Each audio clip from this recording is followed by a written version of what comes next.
Welcome back to the Beltway Football Fantasy Football Edition. We are very excited to welcome into the program co-founder of Establish the Run and a dude I follow for fantasy advice, Mr. Adam Levitan. Adam, what's up, dude? Thanks for making time.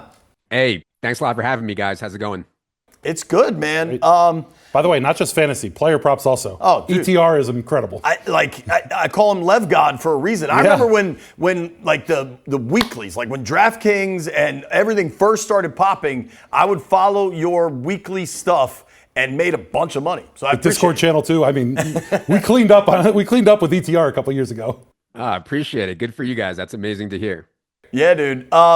Let's start. So for our fantasy football show, we're kind of just doing broad stuff. And we did our overrated, underrated of some kind of top-of-the-line players. Who are some guys you really like, and who are some of the guys you'd be avoiding in kind of, year-long home leagues?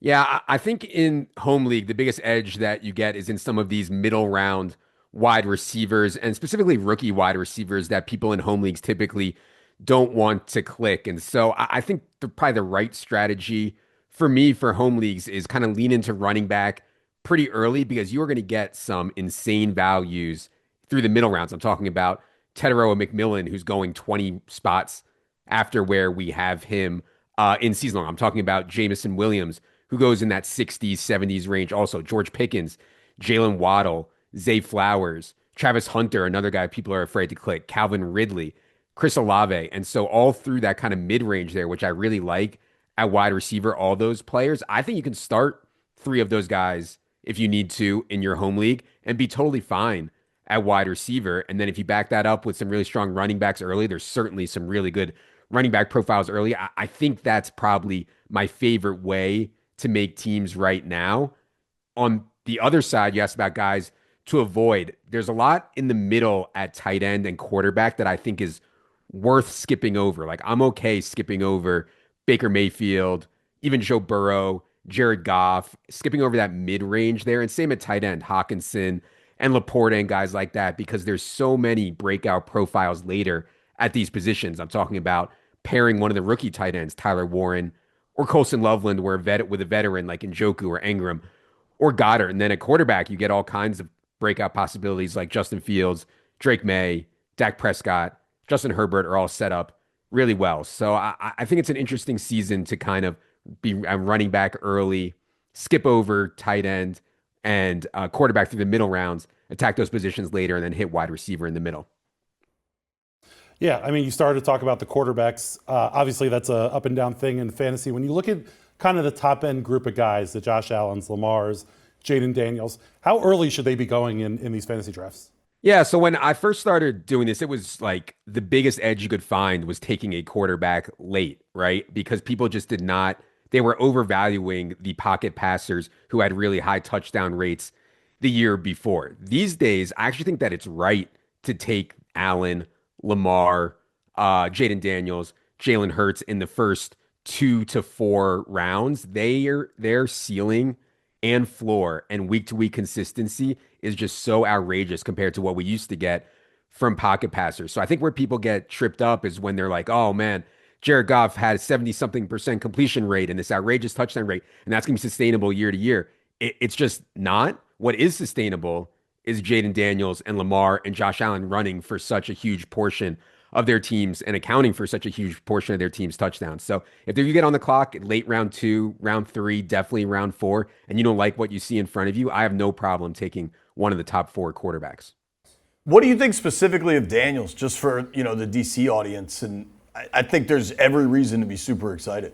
Yeah, I mean, I didn't really see anything to suggest that we should expect regression for Jaden Daniels this year. I think if Debo is himself, it's a pretty big addition. Obviously, he needs Terry McLaurin to be out there. I think that Terry McLaurin will be out there, but you guys would know better than me on that. But yeah, we have Jaden Daniels not that far behind Josh and Lamar, and we have him just ahead of Jalen Hurts. So we're expecting another really good season for Jaden Daniels. So one thing that's interesting is a bunch of my guys I labeled as maybe overrated or underrated, you've mentioned. I think so much of it is specific to like where they get drafted is how you determine somebody's value. I am not bullish on Christian McCaffrey. I just look at the injury history, right? And I know people will tell me, but 2 years ago he was healthy, but he's had one healthy year in the last 4. Like, who are the running backs you would really hitch your wagon to, like first, second round guys that you think are league winners? Yeah, so I think that given what I talked about from a strategy perspective, I would take Saquon, Bijan, and Gibbs before I took any wide receiver, including Jamar Chase. And that's for kind of half PPR. Full PPR, you can make a better case for the receiver. Once you start getting into McCaffrey, Genti, Derrick Henry, Achane, I like all 4 of those guys, but they certainly come with risk. I think if Christian McCaffrey is healthy and stays healthy, he will finish as the number 1 player in fantasy. If you want to go out and say that he's more likely to get hurt than these other guys, I can't argue with you. What he had with the Achilles and the calf stuff is rare. All reports from 49ers camp right now say that he looks great. So I try to play for first place, and so I would probably be more likely to take McCaffrey than it sounds like you are, JP. But yeah, I understand the trepidation on him. I do want to point out that in the second round, if you have one of those picks that gets mid or late second round, there's this group of 4 that I really like. Bucky Irving, Chase Brown, who I think Chase Brown's going to get 20 touches a game for the Bengals. Jonathan Taylor, who they're willing to give 30 touches a game in. Josh Jacobs, who we know is a massive workhorse. And then I mentioned Bucky already. All that group right there allows me to take wide receiver in round 1 if I want to, because I think that group of 4, Bucky, Chase Brown, JT, and Jacobs, are all pretty strong through there. I like that a lot. I'm a guy that loves to go kind of studs and duds on my fantasy team, and so that usually leaves me drafting tight ends closer to the back. But we're starting to see a couple of these guys pop up as kind of big-time pass catchers, both in receptions and touchdowns.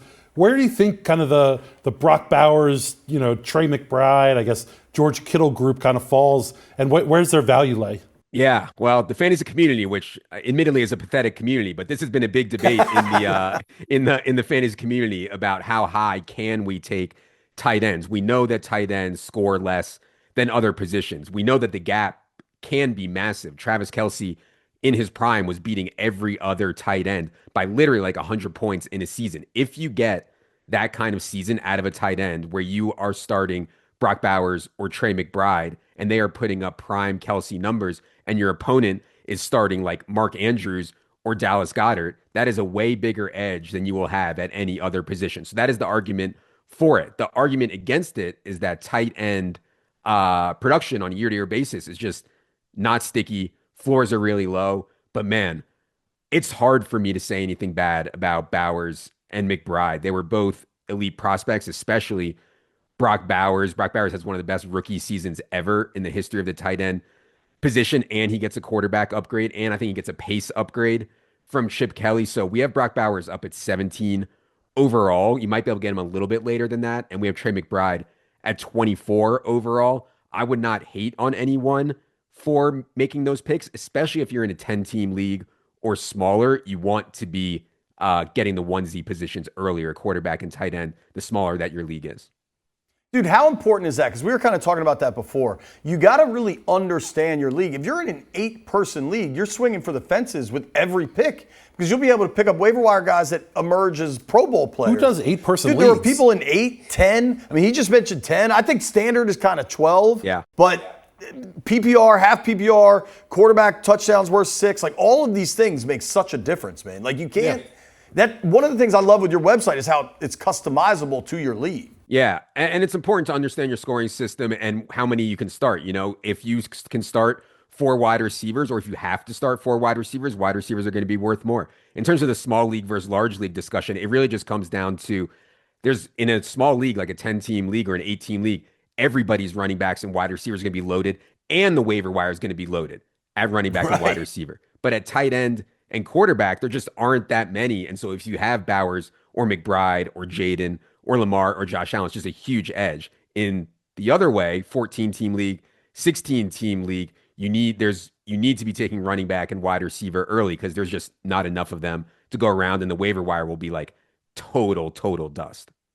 I'm in a 14-team league with keepers, and it's just so hard. That's a lot. I just won it, though. We had a quick rookie running back conversation. When you look at Genty and you look at Hampton, do you trust a rookie running back in fantasy? How about that? So the history of running backs who get Ashton Genty's draft capital, aka where they were selected in the first round, is just outrageously strong. Like absurd how strong these guys are when a running back goes in the top 10 of the draft historically. I think that I have some small questions on Genty relative to the competition that he faced in college, and a lot of the underlying stats people point to flow through that. But man, he is a really good in the pass game. We have him projected for the 4th most carries in the entire NFL right out of the gate this season. I think they're going to ride him really hard. I think Chip Kelly is probably good for him as well. And so I get that it's maybe the range of outcomes a little bit wider because we haven't seen Ashton Genty in the NFL, but it's still a bet that I'm willing to make at the 1-2 turn there. We have Derrick Henry and Ashton Genty very, very close this year, obviously trying to build in some career decay a little bit on Derrick Henry, but every year Derrick Henry just shoves it in our face that there's no decay whatsoever. So maybe we should Henry over Genty. I would not be mad at anyone for doing that at the back end of the first round. Dude, 2 last things. So we just had to do our NFC East rankings. Who do you think will emerge as the best fantasy player from the NFC East this year? Saquon Barkley. Ahead of Jaden? Yes. Okay. Ahead of Malik Neighbors? Yeah. So this whole conversation around Saquon Barkley, like, oh my God, he had 400 and something touches. He's definitely going to get hurt. Like, we've looked at this, if you lower it to 350 or 360, like people are coming up with arbitrary endpoints. And more importantly, if you zoom out, any running back that's going to touch the ball 300 plus times this year is a favorite to get hurt, like anyone. So right. I get it that people are scared of the Barkley stuff, but what is the other argument that you can make against Barkley other than he had a lot of touches last year and he's going to get hurt? Just offensive line is so dominant and such a dominant player. So yeah, we might have him 2 overall right now, but yeah. We both rated Jaden 1, and we could maybe admit some homer bias in that. I went Saquon 2. He had Neighbors 2. I went Saquon 3 for what I went Saquon 2. He went Saquon 3. Last thing. This McLaurin, Debo, how do you rate the Washington kind of pass catchers?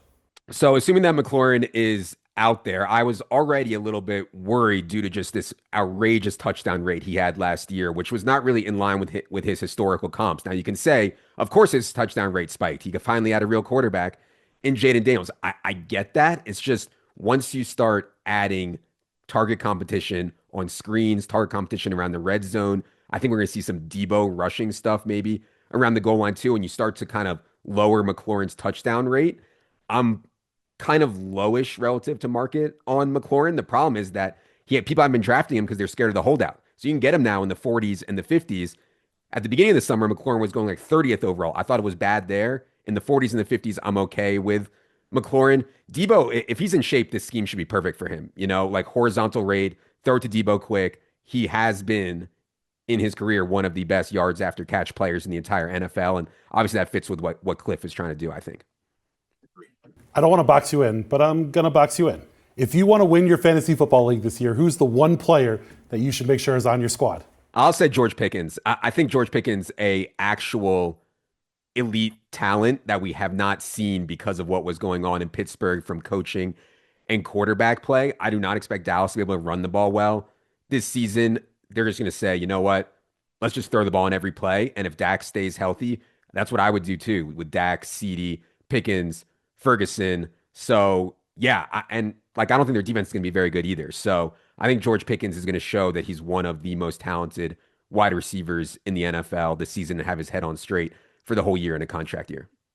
I think he could definitely show he's one of the most talented. That keeping his head on straight is a whole other ballgame. And Jerry just might let it go. I was going to say, in Dallas, everything goes. Yo, Lev God, thank you for the time, man. We really appreciate it. All right, appreciate it, guys. Good luck this season. Everybody check out the work at Establish the Run. Follow him at Adam Levitan. Thanks, buddy. All right.